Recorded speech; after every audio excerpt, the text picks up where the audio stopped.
Mga idol, for today's video, ito, subukan natin tong i-revive.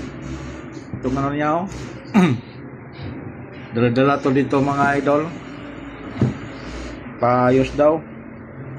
And mga idol, yung nakita ko dito na diferensya mga idol, pero hindi ko pa to na-check lahat. Itong isang kapasitor mga idol, oh. Buntis na ito. Buntis na mga idol. Oh. Kailangan i-check natin ito. Yung 2,200 microfarad, 35 volt. Yung mga katabi dito mga idol. Tapos tingnan natin dito mga idol kung may voltage ba dito. Yung gagaling sa supply niya dito mga idol, sa inverter niya. Ito. Ito yung nag-inverter niya mga idol. Ito yung nagbigay ng supply papunta rito. Punta dyan, diode. Supply na dito sa buong katawan niya mga idol. Titingnan natin yan mga idol sa sunod ng mga araw kasi wala kasi tayong time magbuting-ting dito kaya may trabaho tayo. I-check natin itong mga power transistor niya mga idol. Ito, power transistor.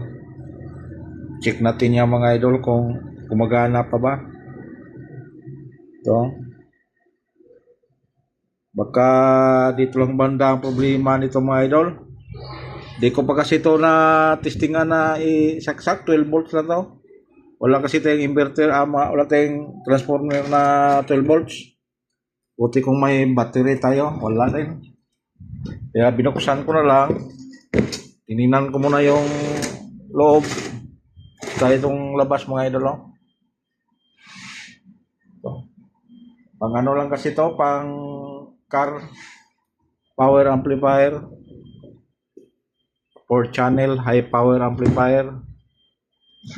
Ito mga idol. Parang ano lang siya, class D. Oh.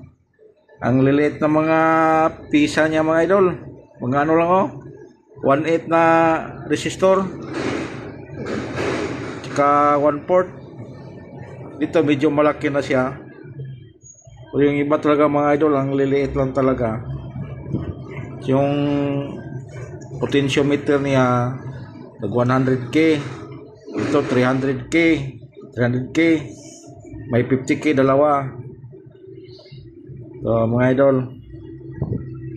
So, tapos puro na siya IC mga idol.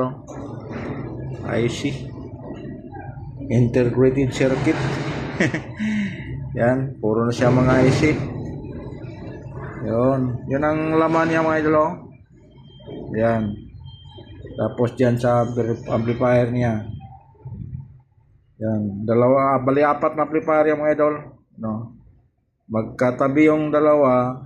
Magkatabi din yung dalawa. Tapos ito yung supply niya. Ito. Ito yung supply niya mga idol. Ang gagaling sa dito mga idol, supply, pasok dyan. Ito naman sa ano niya, speaker. Yan, speaker to mga idol. Ito ano to siya. Sa speaker to mga idol. Ito. Yan. Pinakita ko lang sa inyo mga idol. Papraktisan daw. Subukan natin to kung ano bang makakaya natin dito. Subok-subok lang to mga idol. Yan lang siya mga idol. Ang laman sa car stereo. Ito lang. Yan. Pag mapatunog natin to mga idol, medyo okay mga idol. Yan mga idol, 4,000 watts. Pang car stereo. Malakas-lakas na rin to mga idol. Maraming gumagamit dito sa Maynila ng mga ganitong car stereo. Padaiban lang nila ng mga tuner na o kaya may Bluetooth. Yun. Mahal to mga idol sa Lazada to, mga 4,000 po sa Lazada o Shopee. So, sige mga idol, thank you for watching. And please like and subscribe na lang sa YouTube channel natin. Sige, salamat.